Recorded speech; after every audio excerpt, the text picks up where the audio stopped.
Michael Bay came from music videos, so you see like very like Over you the know top. over the top sequences. You know, movies that talk more in like 1-to-1 and this happened than it does in like natural storytelling and that kind of thing. Or Tim Burton worked mostly in claymation short films and art departmenty kind of weird stuff, so that works that way. I mean, it's not a 1-to-1 science, obviously. There's a lot of directors that are good enough to overcome those shortcomings, but it's it often can be an interesting thing to just know from your directors where they came from and how that affects the kind of stuff they like to make. Yeah. And then, like, the joke I made, Zack Snyder just being not a good director for Batman. Well, no, I think there's yeah, I don't think for Batman I can see on the surface how they think he'd be a good fit, but I don't think in general he's a very good one. I mean, some people even have the same argument with what Burton ended up doing. Like stylistically, he works fantastic, but the problem is like Tim Burton is very open about the fact that he really doesn't like comic books at all. Like, Yeah. and that kind of, I mean, as much as I love those movies, it does come through a little bit when you look at them in retrospect. Like where they end up being like amazing movies, but like it's hard to classify them really amazingly as Batman movies. Well, also the thing with Batman that's definitely been lost is just that he's supposed to be compassionate despite all the horrible things. Yeah, for sure. Oh, I am out of fire. Like I had the same reaction with Disney's Great Mouse Detective, one of their older, lesser known movies these days, which, bringing around full circle, also starred Vincent Price. Where they did this back in the day when like it seemed like every other studio was doing like, oh, it's this, we're telling this story, but it's with like, mice or anthropomorphic animals or whatever, and Like so with they Ratatouille. told, yeah. Oh, well, So I'm they out of did, fire. Huh. yeah. Good luck with that. That did not go well for me last time.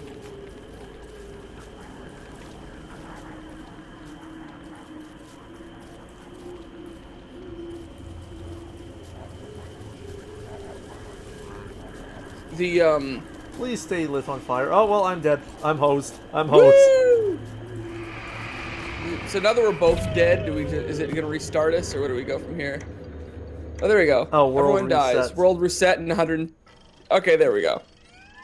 Redecorating poignant tragedy. That's pretty funny. That's good. But anyways, like it was a story they did way back in the day where it was them trying to tell do Sherlock Holmes but with mice. And the joke was that you find out in the movie that it's actually like the mice are like living in the home of the real Sherlock Holmes. But the thing is like despite the fact that it's like the cartoony kids version with talking Also, this, talking the animals and all world's that. back Sweet. I'm waiting on a loading screen. up. Okay. There we go.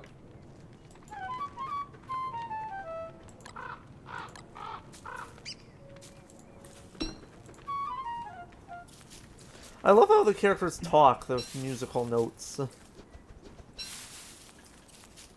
Okay, now how do we make an axe? Stick, twigs, and Okay. flint.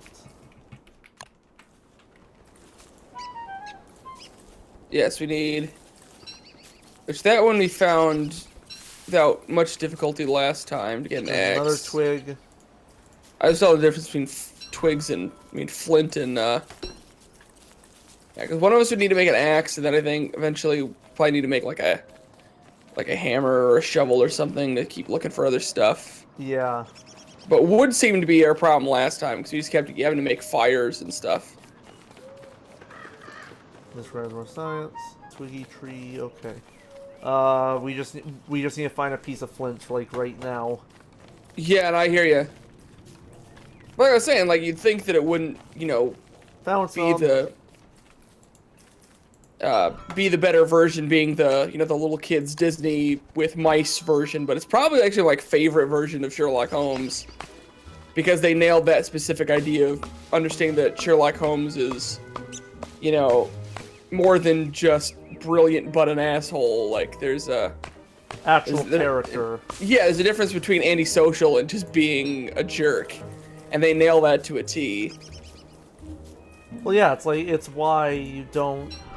When you think of certain characters, like antisocial is what you don't want them to be, unless you're going for an antisocial character. For sure. Like it works in Frankenstein because Frankenstein's antisocial and kind of an idiot despite being a genius. For sure. That's the basic philosophy you have with a lot of that kind of stuff, is you don't have to... you don't have to make a character likable. I mean, make a character likable, you just have to make him interesting.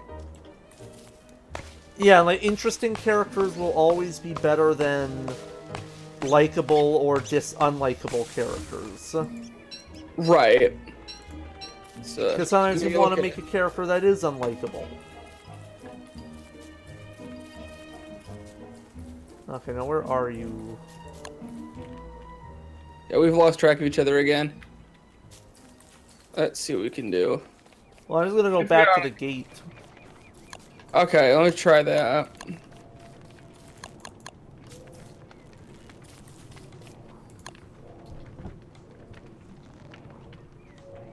It's like the swirly thing on the map.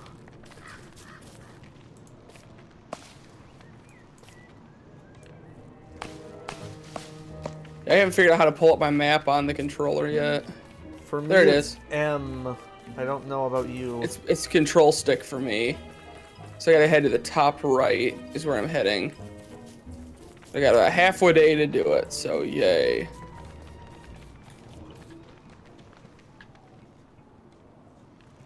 Oh, finally I found some flint. There you are. Alright, so I you have got enough fire and stuff. I'm trying to think if I need to make an axe or if I should save it to make something else. We haven't found any rocks, so I don't need a pickaxe yet. I don't think a shovel's... Yeah, I think this axe is going to do us better, because right now all we're doing is chopping down trees. Yeah. And like, I found enough flint and things to actually be safe. Sweet.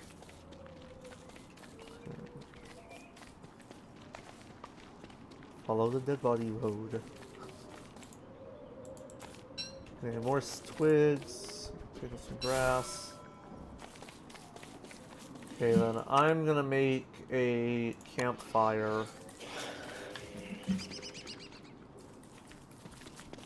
And I'll build it here because there's plenty of stuff we can just put on as fuel. Yeah, for sure. Logs are actually just going to be the best thing.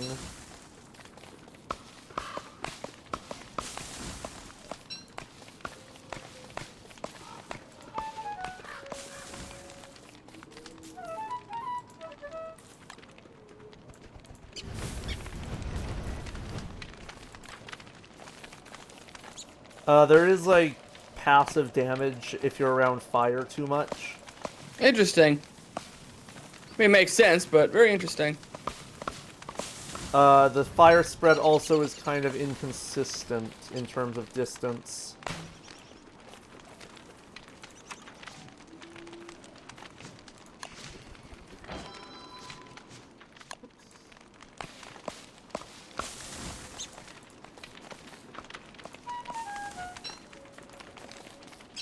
Let's see what we can...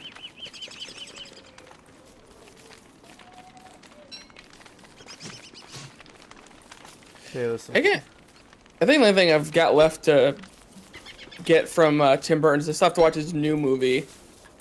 Which is... I can't remember what it's called, Miss Peregrine's House for Extraordinary Children. Or, as people like to call it, Tim Burton's X-Men. Apparently that's interesting. Pretty much what it is. It's basically just, you know, if Tim Burton made X-Men with magical characters, and I'm like, I'd watch that. Well, X-Men itself, like, I'm so glad that the Logan movie's getting good reviews. Yeah, I mean, that is one of those franchises that, like... it kind of needed a good movie. Well, yeah, I mean, the problem is that since it's the only holdover we really have from like the dark the dark day kind of like 90s 2000s superhero thing, like they're still adjusting to the fact that they want to do things the old way, but they're still being held to the standards of the new way. That fire's fine.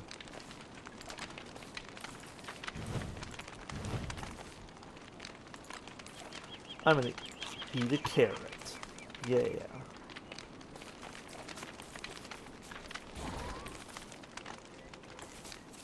Also, nice detail is if you go out too far, you can like see eyes and things in the darkness.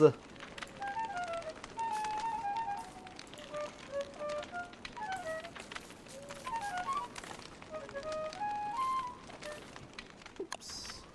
Okay, we'll survive one day. Oh, wrong button. I just ate a bunch of petals. Well, at least I'm not hungry anymore. Darn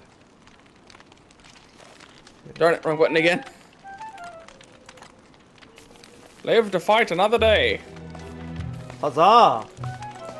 Who knows what adventures lead to our heroes? Yeah! Play us a tune, Johnny.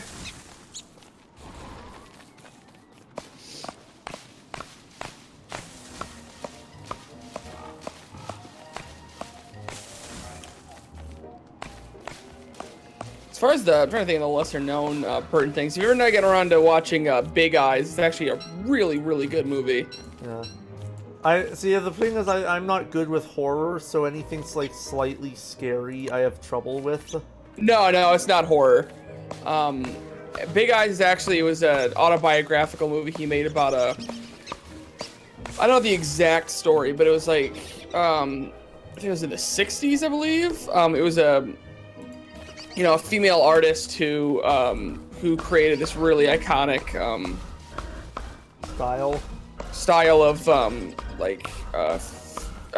these like little girls with like extremely like cartoony big eyes, and she didn't think that no one thought it would sell, so they portrayed to the public that her husband did it, and then her husband and it sold, and then her husband went psycho, and she had to fight in court that she was actually the artist of the work.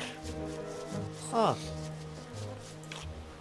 It was I think it's Amy Adams and Christoph Waltz, and they're both really good in it. Huh. It's like the first time in a while that Burton's done in like a subtle character piece, and that's probably one of the nicer things about it, is just that it's subtle. Oh boy, that tree is. I thought that tree was gonna come to life. Well, I mean, I have living logs, because I cut down a living tree. Why would you do this?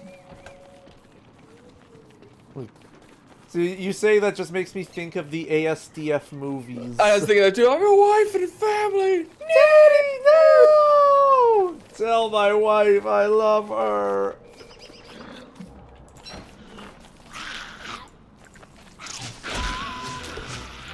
Are we jumping in the wormhole? No, I'm running from the spiders because I wanted to light their nest on fire.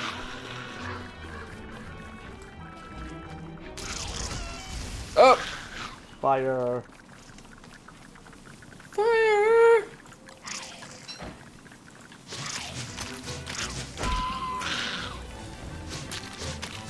I also have a cat on me now.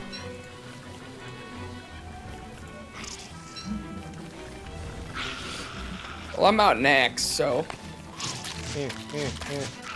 can't really. It is hard to play when a cat is wanting to all your attention. No, she's actually like up in front of my face, trying to use my headphones.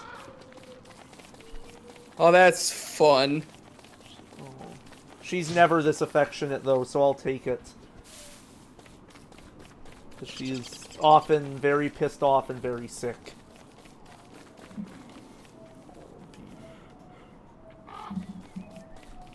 You're gonna eat something. Carrot. So what, like, one complaint I have, like, immediately in this game is just it's hard to tell when you've taken damage. Or when you're taking damage, not when you've taken. Right, I hear that. Do I have any food? I'm not sure. I actually have some monster meat. Okay. Do you know how to drop it? Well, I cooked it, so